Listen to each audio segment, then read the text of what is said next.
आइए आपको बताते हैं कि महाभारत में धृतराष्ट्र जी जन्म से अंधे क्यों थे। जैसा कि महाभारत में वेद व्यास जी ने लिखा है कि राजा शांतनु के दो पुत्र थे जिनके नाम विचित्रवीर और चित्रांगद था। चित्रांगद की मृत्यु बहुत ही कम उम्र में युद्ध करते हुए हो गई थी। इसके बाद विचित्रवीर का विवाह काशी की राजकुमारी अंबिका और अंबालिका से हुआ, परंतु थोड़े समय बाद ही विचित्रवीर की लंबी बीमारी के बाद मृत्यु हो गई और दोनों रानियों के कोई संतान भी नहीं थी। इससे महारानी सत्यवती को चिंता सताने लगी कि कौरवों का वंश समाप्त हो जाएगा।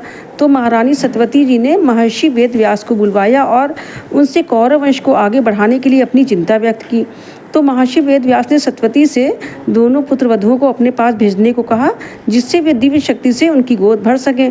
परंतु जैसे ही पुत्रवधु अंबिका महर्षि वेद व्यास के पास पहुंची तो उनका स्वरूप में इतना तेज और भव्य था कि उनके शरीर से इतना तेज प्रकाशित हो रहा था कि उनकी आंखें चौंधियाने लगी और उसने तुरंत अपने दोनों हाथों से अपनी आंखें बंद कर ली।